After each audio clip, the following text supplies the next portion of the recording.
Olá, pessoal, tudo bem? Sou o professor Gepeto de Física. Pessoal, na aula de hoje, a gente vai definir o impulso e a variação da quantidade de movimento para você que vai fazer o concurso da PRF, né, da Polícia Rodoviária Federal. Legal? Na aula passada, nós falamos da quantidade de movimento, fizemos alguns exercícios como exemplo. Na aula de hoje, a gente vai falar do impulso. O que é o impulso?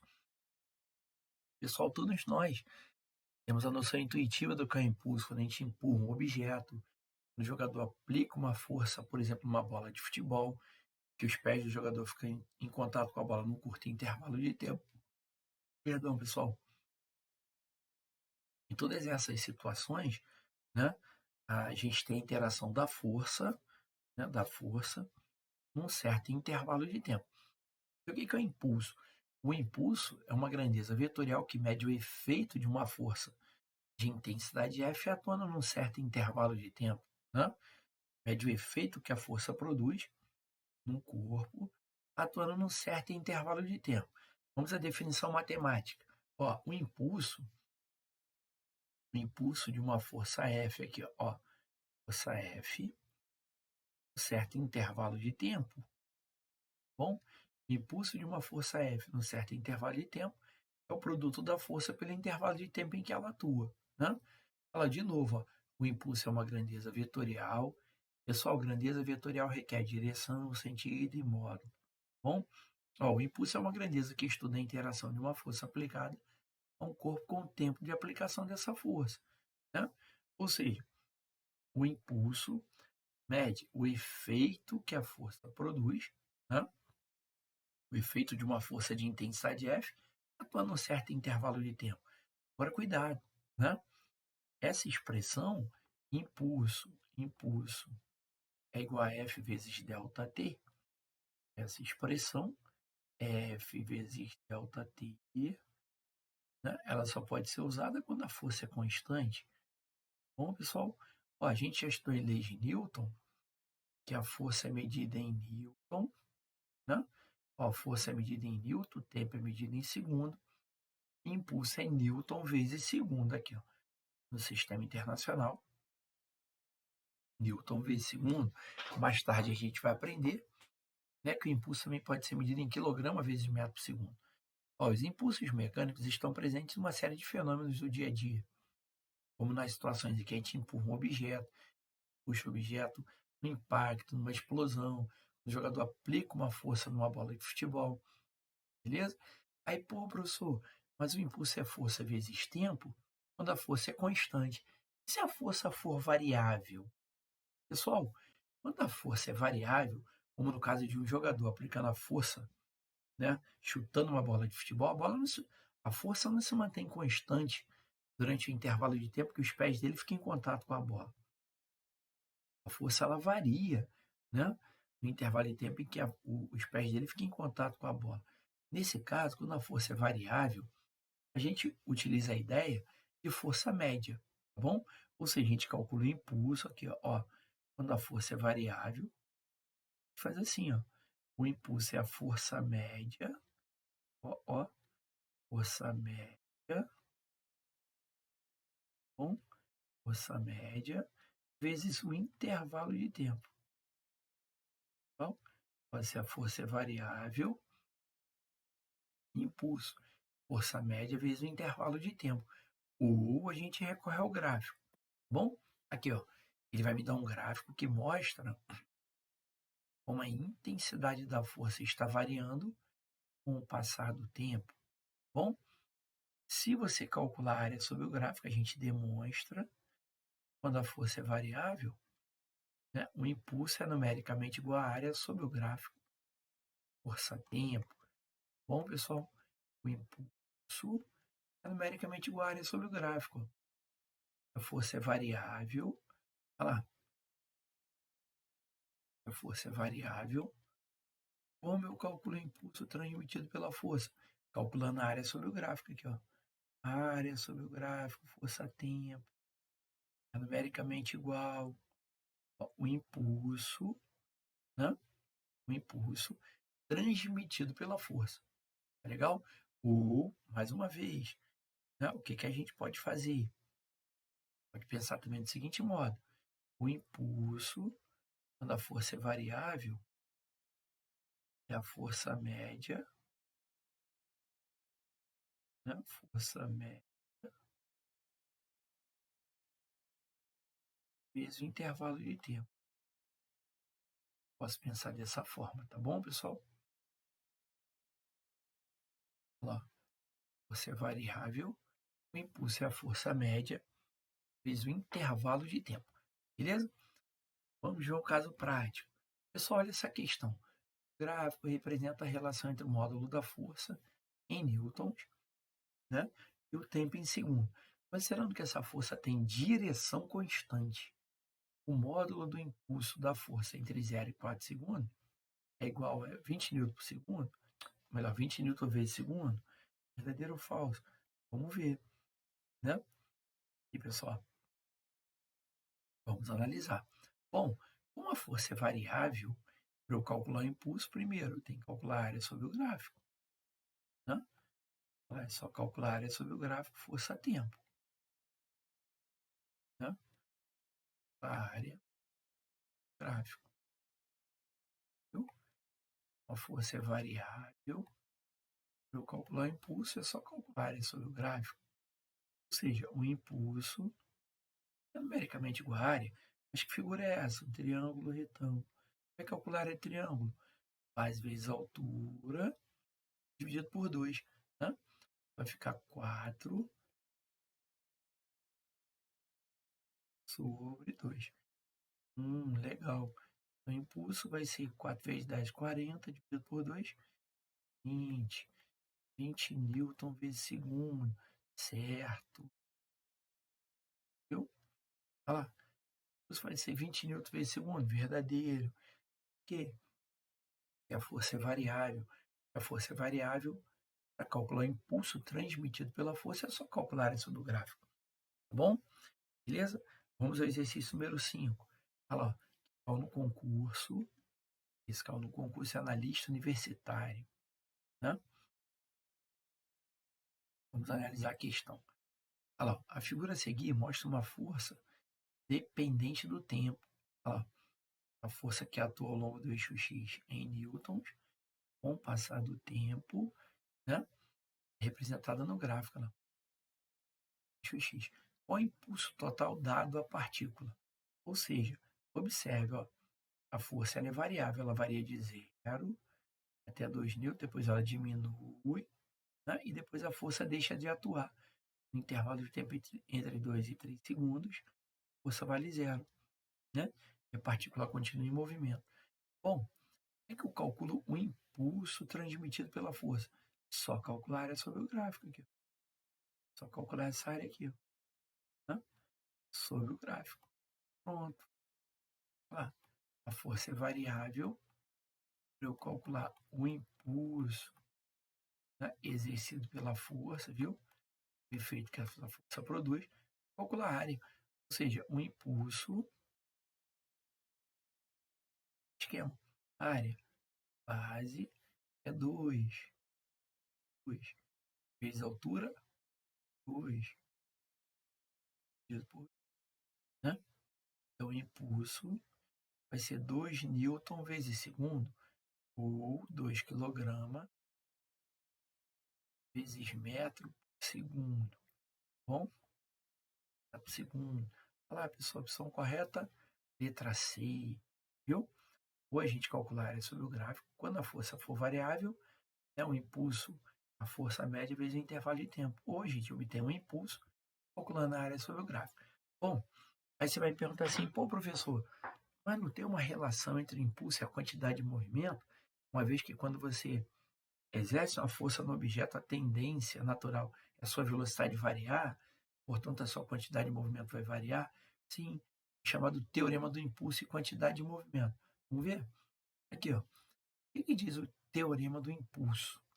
O teorema do impulso, quantidade de movimento, que a gente chama de TIC, né? Que diz que o impulso da força resultante, o impulso total das forças que atuam sobre uma partícula, é igual à variação da sua quantidade de movimento.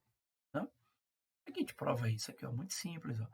Imagine uma partícula de massa m, né? Se movimenta nesse sentido para a direita, ó, para a minha direita no caso, tá, pessoal?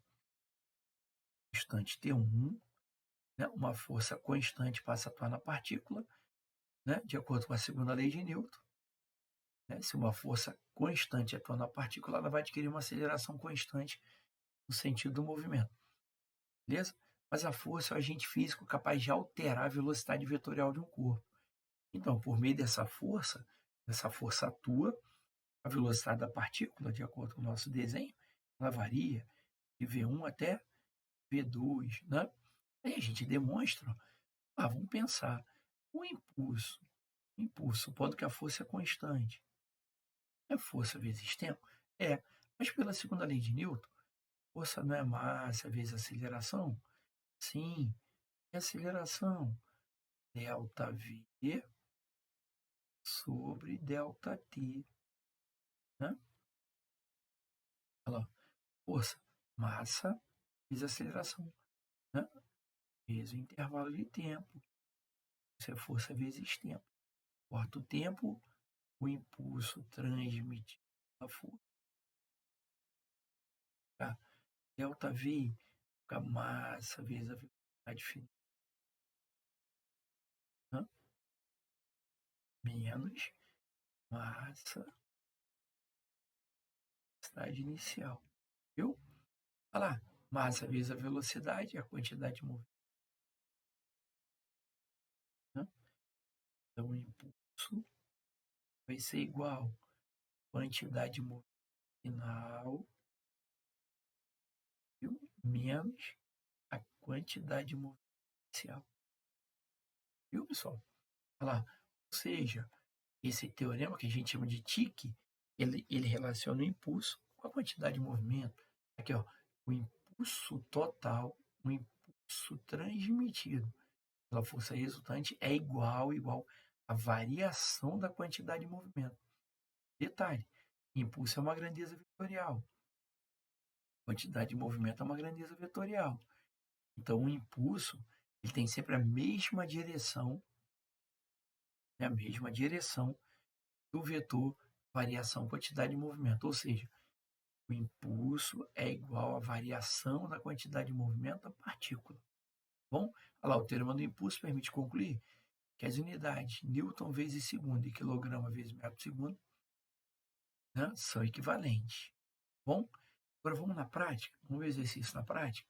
Olha aqui que questão legal, ó. A sua banca CESP, né, CESP e Sebrasp, que vai fazer o concurso da PRF.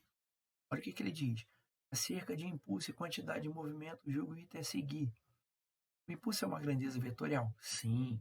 Cuja direção é a da variação do momento resultante, ou seja, do momento linear, quantidade de movimento verdadeiro. A gente acabou de ver, pessoal, que o vetor I, vetor impulso, é igual ao vetor delta aqui, né? Igual ao vetor delta aqui. O que a gente aprendeu? Grandeza vetorial requer direção, sentido e módulo. O que significa isso? Significa dizer que o vetor I tem sempre a mesma direção do vetor delta Q, certo? Aquela tua prova sem medo de ser feliz, certo?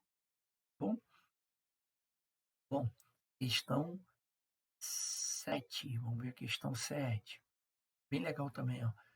Outra questão da CESP, banca CESP, né? A sua banca. É acerca do impulso e quantidade de movimento, julgo o item a seguir. O impulso mede a quantidade de movimento do corpo? Não. O impulso mede a quantidade de movimento? Não. O impulso mede a variação da quantidade de movimento. Viu, pessoal? O impulso mede a quantidade de movimento? Não. O impulso mede a variação da quantidade de movimento. Errado. Bom? Errado. Isso é igual a variação da quantidade de movimento. Não é igual a quantidade de movimento, é igual a variação. Bom? Vamos lá. Questão 8, também da CESP, banca CESP. Olha como é que a CESP gosta de impulso, quantidade de movimento. Ó. Acerca do impulso e quantidade de movimento, julgo o item a seguir. O motorista, ele sofre a mesma variação de momento em uma colisão, independente do seu carro ter ou não airbag. Cuidado, cuidado, tá, pessoal? Não. Olha o que a gente aprendeu. O impulso, né? Impulso. Quando que a força é variável, é o produto da força média, né? Vezes intervalo de tempo. Pessoal, o que a gente conclui através dessa relação matemática? Pessoal, os automóveis hoje em dia, deixa eu te contar uma história, né? Os automóveis mais modernos, né, eles são fabricados de tal modo que a sua carroceria, né, que a sua carroceria aumente o tempo de contato, o tempo de colisão, né? Quando um automóvel, por exemplo, colide com um obstáculo, colide com a parede. Então, eles são fabricados de tal modo a aumentar um intervalo de tempo de colisão entre o automóvel e um obstáculo, por exemplo. Com que objetivo? O objetivo de aumentar o intervalo de tempo de contato do automóvel com uma parede ou do automóvel com outro automóvel, uma suposta colisão. Quando você aumenta o tempo de contato, né, de um automóvel com uma parede, por exemplo, quando eu aumento o intervalo de tempo de contato, pessoal, eu diminuo a força de reação, né, que a parede exerce no automóvel. Consequentemente, se você diminui a força de reação, consequentemente, né, você reduz os danos causados aos ocupantes do veículo no caso de uma colisão. É igual ao airbag. Qual o objetivo de se utilizar o airbag? Pô, durante uma colisão, o airbag arma, o colchão de ar ele arma, aumenta o tempo de contato dos ocupantes do veículo, do ocupante do veículo, com aquele colchão de ar. Aumentando o tempo de contato, diminui a força de reação, né? E aquele colchão de ar exerce na pessoa. Diminuindo a intensidade da força de reação, diminui os danos causados, né, aos ocupantes do veículo durante uma colisão. É igual no espetáculo circense, né? Um circo, no espetáculo circense. O trapezista está lá, ele pula para um lado, pula para o outro, cai naquele colchão de mola, né? Ele fica em contato durante um longo período com aquele colchão. Isso? Pelo fato de nós aumentarmos o tempo de contato entre o trapezista e o colchão, né? Aquele colchão de mola, aumentando o tempo de contato, diminui a força de reação do colchão sobre o corpo do trapezista, né? Ou seja, ele não se machuca, né? No espetáculo circense. Da mesma maneira, o pessoal que pratica alpinista, né, utiliza aquelas cordas dinâmicas. Corda dinâmica ela tem uma boa elasticidade, né? Numa situação, por exemplo, em que o alpinista ele despenca lá de cima, né, que ele caia, por exemplo, aquela corda ela tem uma boa elasticidade, ela vai esticando, esticando, esticando, esticando, ou seja, ele fica em contato com a corda durante muito tempo, diminui a força de reação da corda sobre o corpo dele e diminui o dano causado ao corpo durante uma colisão, ou melhor, durante uma queda, né, melhor dizendo, né? Diminui, aumenta o tempo de contato da corda dinâmica, pelo fato dela ter uma boa elasticidade, aumenta o tempo de contato, o que diminui a força de reação que a corda exerce no corpo dele, né? Com isso, diminui os danos causados, né, durante a queda, por exemplo. Bom, então, pessoal, esse é o objetivo do airbag. Então, quando ele diz assim, ó, quando ele diz, o motorista sofre a mesma variação no momento, numa colisão, independente do seu carro ter airbag ou não, bom, o impulso é igual à variação do momento, né? Ou é igual à variação da quantidade de movimento. Viu o que a gente falou? Né? Então, a variação da quantidade de movimento é a força média. Né? Por que a gente faz? Porque a força é variável. Esse intervalo de tempo. Viu? Olha lá. Pessoal, se você aumenta o intervalo de tempo, né? Você diminui, né, a variação no momento. Viu? Se o cara cai direto no chão, ele se quebra. Por quê? Porque o tempo que ele fica em contato com o chão é muito curto. Né? Então, o que eles dizem? O motorista sofre a mesma variação de momento. numa colisão, independente do carro ter airbag ou não? Claro que não, né? Isso é errado. Carro com airbag, né, a variação do momento, a quantidade de movimento vai ser menor. Legal? Errado, né? Bom, pessoal, na próxima aula, para o nosso vídeo não ficar muito longo, a gente vai fazer mais algumas questões da CESP, bom? Mais umas questões da CESP, para você treinar para o concurso da PRF. Legal? Pessoal, muito obrigado pela atenção. A gente vai parar por aqui, depois eu volto fazendo mais alguns exercícios. Muito obrigado pela atenção. Até a próxima, pessoal.